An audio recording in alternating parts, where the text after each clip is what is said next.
Hey, what's up, everybody? This is Gary Holt from Exodus and formerly from Slayer, and you're listening to The Razor's Edge.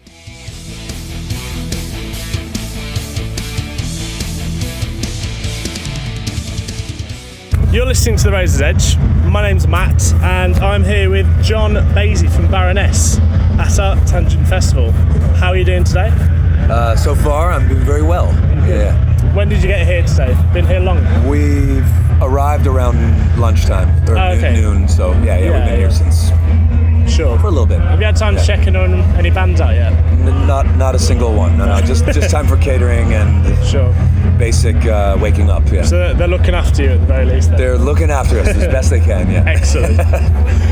We're now touring Stone. How's the reception been to it so far, do you find? It's been fucking great. Yeah. No, I mean we really regret not having traveled here to UK or to Europe prior to this, because our record's, it'll be a year old in the autumn. Yeah. But this summer has been a really great tour for us. Actually, we've been here for a month and we've played quite a few festivals that we've never played before. We've been in. It's hard to imagine this even possible for us after 20 plus years on tour. But there's a couple cities in countries we've never been to, and this festival ArcTanGent this is our first performance here, so this is great for us. Great opportunity. That's excellent. How did COVID affect a band of your size and scale? Did you find it affected it in an existential way? Yeah, no, it was. Right. I would be lying if I said it wasn't. Yeah. Like a real difficulty that we had to get through. Of course. Having dedicated ourselves to this band both in a personal and a professional capacity. Yeah. For years now, the pandemic was fucked. Yeah, I mean it really changed. Nothing creatively or internally with the band, but externally. I think we're all in the touring industry. I think we're all really aware now that it's become much more difficult. The rates have gone up, the prices have gone up. It seems like everything has become more expensive, and except for what we get paid. So it's sort of like I think this is a real period of transition, and I try not to think of it as turmoil. I try to think of it as a time where we can maybe create a new paradigm for how touring works, but until the dust settles, it's kind of hard scrabble out there. So which I think in many ways for a band like Baroness is a good thing. Yeah. Because we like to fight the good fight, and there's nothing worse to me than a period where things become boring or lazy or too simple. Predictable. Yeah. So the only thing that's predictable right now is that things are a challenge. So I think it's as I said, due to the nature of our ambitions and the energy level that we have, it's good to sort of have something adversarial, something you can fight for or against. Sure. In order to prove your earnesty in pursuit of a passionate project like this, like Baroness, which we really enjoy. Excellent. Baroness musically has always been quite an experimental band, going back from the first EPs through to now. There's a line of progression. Every album has its own flavour or colour. Yeah. You might say up to a couple of years ago. How do you stay inspired and keeping it fresh 6 albums in to your career?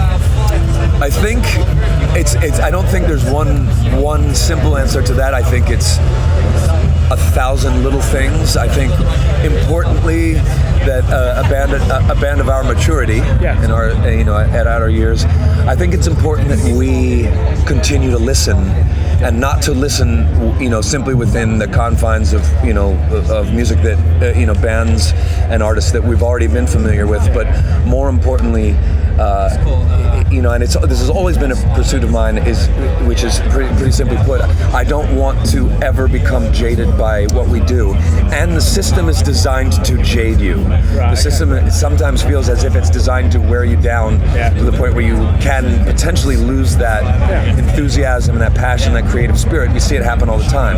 Bands get bigger and bigger and bigger, and as that happens, then there are sometimes these things that you can do that sort of where you're giving away your independence or your and I don't mean this in an overly judgmental way, just as it pertains to our band, when you start getting into this world where all of a sudden you're playing to a click track and you're using extra tracks and you're putting on this performance that stops becoming musical and becomes more entertaining, I think those are the sort of things that can wear you down as an artist and turn you into something that you never intended to be. So for us, it's always a matter of remembering why we felt so impassioned and emboldened to create music in the first place. And for me, it's a very simple thing. I treat this band like an art project. It's not simply music. It's music, it's poetry, it's lyrics, it's visual arts. It's the community that we've come from the DIY community, whether that was 20 years ago in punk rock and hardcore, or wherever we find ourselves now, sort of constantly outside the boundaries of category. I think that we're very proud of that, and I think that when you lean forward into your own idiosyncrasies, and when you sort of follow your creative spirit, especially when it runs counter to what's popular and what's conventional, I think that is a way to remain invested, because you're always excited, and you're always, what I believe is that there's never going to be a point for this band where we've discovered everything. There's always a proverbial stone in the river that we can pick up and find some new life form underneath. And for me, that, like as I started this question with, I think that's staying tapped into music, and not simply staying tapped into the music that I was into 20 years ago or 10 years ago, but saying, okay, well, there's bands now that are way younger than us that have that youthful fire and that youthful spirit, and have a new perspective and a new outlook on music. And I don't want to get left in the dust by that. I don't ever want to become a musician who doesn't listen to new music. I don't ever want to become a musician who just is comfortable with resting on some sort of laurel. So for me, it's just never, it's a process of growth and adaptation and evolution that always involves the heart first, and then everything else comes kind of secondary to that. I've always felt like if you write good music, and if you continually write better and better music, it'll find its own audience. And when you hold yourself to those ideals, the audience that you earn is rightfully earned, and then it becomes like a garden that you just have to tend. Whereas I think there's another method of going through this industry, which is popularity, and selling as many tickets as you can, and selling as much merch as you can. And there's nothing at face value that's wrong with that. It's that when that becomes your entire pursuit, you've taken too many steps away from being genuine, being creative, and writing music that is unique and original, which is ultimately what bands like Baroness and all these other bands here at ArcTanGent are after. We're after our own thing, not somebody else's thing, not the commodification of cool or something like that. Like I say, fuck being cool. Like, this band's never been cool. We've always painted outside the lines, and I think that's something that, because of that, we'll always have something left to say. Do you remember the very first Baroness show? What was it like? I mean, I remember the first week that we ever went out on tour, and it was exhilarating, because at that point the lineup of the band was three other guys that I grew up with in a very, very small town in southwestern Virginia. So for us, the opportunity to see the world and to travel was intoxicating.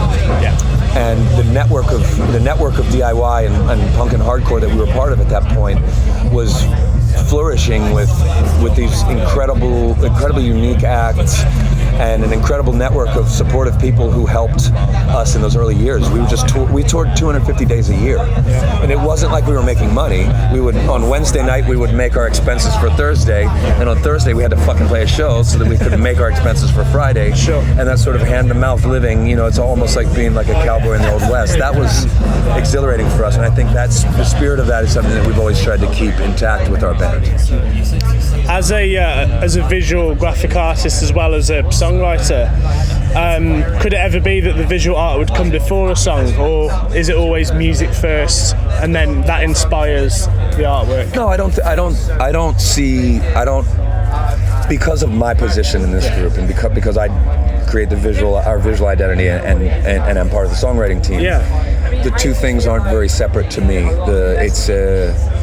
It's the same engine driving. It's just they're sort of the outlet or the output looks or sounds a little different. But as I said before, to me it's a project. So the visual art supports the music supports the visual art. So there's no really.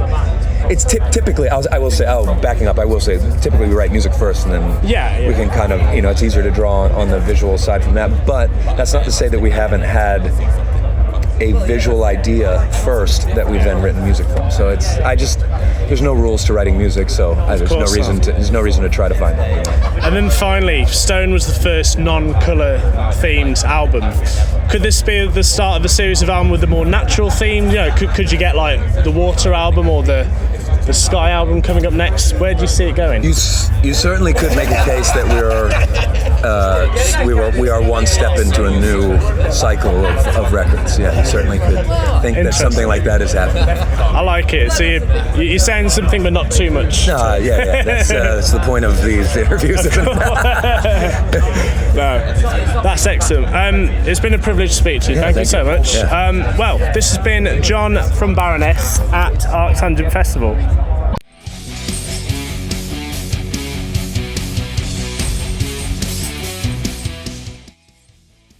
Thanks for listening. Make sure you keep up to date with future episodes by subscribing to our channels.